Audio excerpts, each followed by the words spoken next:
वक्त हमारे साथ जुड़ रही हैं दिल्ली महिला आयोग की मुखिया स्वाति मालीवाल। स्वाति मालीवाल, आपका बहुत स्वागत है। और सबसे पहले तो मैं कहूंगी कि आपने आवाज उठाई इस बेहद आपत्तिजनक विज्ञापन को लेकर, आपने शिकायत की, उसके बाद कार्रवाई हुई है। कब आपकी नजर में आया पहली बार कि इस तरह का एक निहायत आपत्तिजनक विज्ञापन जो है वो सामने आया है, लोग उसको देख रहे हैं और सोशल मीडिया पर भी सवाल कर रहे हैं? कल रात ट्विटर पे मुझे पता चला कि इस तरीके का एक बहुत ही ज्यादा आपत्तिजनक विज्ञापन टीवी पे खुलेआम चल रहा है, बार बार चल रहा है, जिसमें सीधे सीधे महिलाओं को गैंगरेप करने का एक जो मेंटालिटी है उसको बढ़ावा दिया जा रहा है। तो कल रात ही हमने तय किया कि इसके ऊपर हमें एक्शन लेना चाहिए। आज सुबह सुबह मैं ऑफिस गई और हमने दिल्ली पुलिस को नोटिस इशू किया कि एफआईआर दर्ज कीजिए, और साथ ही इंफॉर्मेशन एंड ब्रॉडकास्टिंग मिनिस्टर को हमने पत्र लिखा कि इसको बंद करवाइए, इसको ऑफ एयर करिए, बैन कीजिए, और ऐसा एक सिस्टम बनाइए कि जिसमें इस तरीके के एड जो सीधे सीधे गैंगरेप कल्चर को प्रमोट करते हैं उनके ऊपर एक्शन हो सके।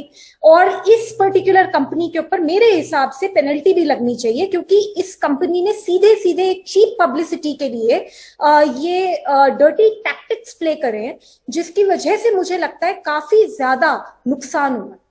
बिल्कुल। और कुछ देर पहले हमने जो सेल्फ रेगुलेशन बॉडी है उनसे, उनके अध्यक्ष से बात की थी, तो उन्होंने कहा कि कोड ऑफ कंडक्ट होता है, लेकिन हो सकता है किसी कारण से इस तरह का एड निकल आया हो। लेकिन जिस तरह का एड है, शायद वो एक मेंटालिटी दिखाता है स्वाति जी, कि किस तरह से वो सोच रहे हैं, या फिर एक शॉक वैल्यू क्रिएट करना चाहते हैं।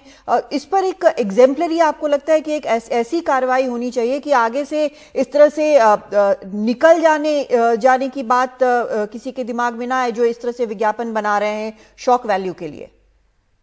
जी बिल्कुल, मुझे लगता है कि इतनी कड़ी कार्यवाही होनी चाहिए कि अगली बार किसी की हिम्मत ना हो ऐसा एडवर्टाइजमेंट दे दे। ऐसा कैसे हो सकता है कि इतना गंदा एडवर्टाइजमेंट जिसको देख के सभी को गंदा लग रहा है, सभी, मतलब मैं नहीं हूं जिसको बुरा लगा ये एड। मुझे लगता है कि सब जिन ने इस एड को देखा है उन्हीं को लगा कि ये क्या है ये। मतलब अभी कल हैदराबाद में 5 लड़कों ने एक लड़की का गैंग रेप करा है, 8 महीने की बच्ची का रेप होता है, 90 साल की औरत का रेप होता है, हर दिन दर्जनों रेप होते हैं, गैंग रेप होते हैं, लड़कियों को रेप करने के बाद जला दिया जाता है। ऐसे देश में एक एडवर्टाइजमेंट सीधे सीधे ये प्रमोट कर रहा है, लड़कों को कूल दिखा रहा है कि गैंग रेप कल्चर कितना कूल है, और एक बड़ी गंदी टॉक्सिक मैस्कुलिनिटी को प्रमोट कर रहा है। तो ऐसे में ऐसा कैसे हो जाता है कि ये एयर पे चल जाता है, किसी को पता ही नहीं चलता है, और इतने कैजुअल तरीके से लोग काम करते हैं। ऐसा क्यों जरूरत होती है कि दिल्ली महिला आयोग को आवाज उठानी पड़ती है, नोटिस इश्यू करने पड़ते हैं, पत्र लिखने पड़ते हैं, तब जाके सरकार हरकत में आती है और इस तरीके के एड्स को हटाती है? ऐसा सिस्टम क्यों नहीं बनता कि ऐसे एड्स जब ऊपर जा रहे हैं, जब एयर पे जा रहे हैं, जब इतने सारे लोगों को दिखने वाले हैं, उसी वक्त उसका कोई सिस्टम बनाया जाए? तो मैं बिल्कुल स्ट्रांगली बिलीव करती हूँ कि इस केस में ठीक है, इंफॉर्मेशन एंड ब्रॉडकास्टिंग मिनिस्टर ने हमारे पत्र के बाद एक्शन किया, वो अच्छी बात है, मैं उसका स्वागत करती हूँ। लेकिन उसके साथ साथ इस कंपनी पे ऐसी स्ट्रांग पेनल्टी होनी चाहिए, एफआईआर होनी चाहिए, अरेस्ट होने चाहिए, जिससे कि इनको भी समझ में आए और इनकी जैसी बहुत सारी कंपनीज और हैं उनको समझ में आए, क्योंकि चीप पब्लिसिटी के लिए जो करा गया है ये बहुत गलत।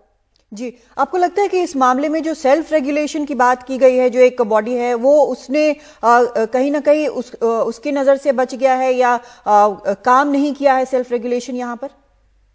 जी बिल्कुल काम नहीं करा है।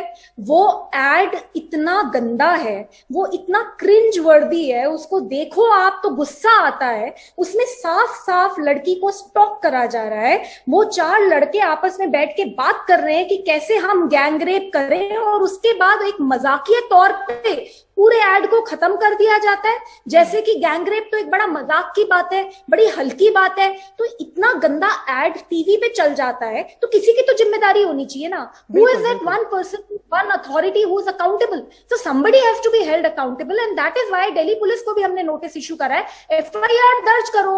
कौन है वो महान आदमी जिसकी वजह से ये एड चल गया? कौन है वो महान आदमी जिसने क्रिएटिव प्रोसेस ऐसी चलाई कि महिलाओं के इतना विरोधी एड वो चला के बना देता है और उसके ऊपर कोई एक्शन नहीं होता? तो बिल्कुल एक्शन होना चाहिए, और मुझे तो लगता है कि हमें एक ऐसा एग्जाम्पल सेट करना चाहिए जिससे कि आगे कभी भी इस तरीके का एड कभी मतलब ऊपर एयर पे जा ही ना पाए। बिल्कुल। एक आखिरी सवाल स्वाति जी आपसे कि कई बार कहते हैं कि जो फिल्में होती हैं या एड्स होते हैं वो एक तरह से सोसाइटी का रिफ्लेक्शन होता है, दूसरी तरफ ये भी कहते हैं कि जो लोग देखते हैं उससे सीखते हैं। इसको आप किस तरह से देख रही हैं? देखिए, मैं मानती हूं बिल्कुल कि मीडिया जो है वो एक बहुत बहुत पावरफुल मैकेनिज्म है, एक बहुत पावरफुल मीडियम है जिससे हजारों लाखों करोड़ों लोगों तक पहुंचा जा सकता है, और बहुत रिस्पॉन्सिबल मीडियम भी होना चाहिए। तो ये जो हुआ है, ये एक ऐसा हथियार यूज करा है लोगों ने जिसकी वजह से बहुत लोगों तक ये मैसेज गया होगा, और पता नहीं कितने लड़कों को ये लगा होगा कि हाँ, ये बड़ा कूल है, इस तरीके की बातें बड़ी आपको बड़ा हिप बनाती हैं, आपको बड़ा कूल दिखाती हैं, आपको बड़ा पॉपुलर बनाती हैं। तो मैं मतलब इससे बहुत डिस्गस्टेड हूं। मुझे लगता है कि इसके ऊपर एक्शन होना चाहिए। पर ये कहना कि पूरी की पूरी सोसाइटी का ये माइंडसेट है और इसीलिए इस तरीके के लोगों ने इस तरीके का एड बनाया, मैं इससे अग्री नहीं करती, क्योंकि कितने हजारों कॉल्स दिल्ली महिला आयोग को आए, कितनी हमारे पास कंप्लेंट्स आई हैं। तो ऐसा नहीं है कि लोगों को सबको ऐसा लग रहा है कि ये बड़ा कूल है, लेकिन डेफिनेटली जो इंप्रेशनेबल स्टेज पे एज पे बच्चे हैं उनके लिए ये एड बहुत डेंजरस है, क्योंकि हमें अपने लड़कों से बात करनी पड़ेगी, हमें उन्हें समझाना पड़ेगा कि लड़कियों का ऑब्जेक्टिफिकेशन, ये सोचना पीछे खड़े होकर लड़कियों को स्टॉक करना और उनके बारे में इस तरीके से गंदी बातें करना कहीं से भी कूल नहीं। तो ऐसे जो एड्स हैं, ऐसे जो नेता हैं, ऐसे जो बकवास करने वाले लोग हैं, उनके सब पे ऊपर एक्शन होना चाहिए। स्पेशली अगर कोई इतने बड़े मास मीडियम को यूज करके इस तरीके का प्रोपेगेंडा करता है, उनके ऊपर तो एक्शन होना ही चाहिए।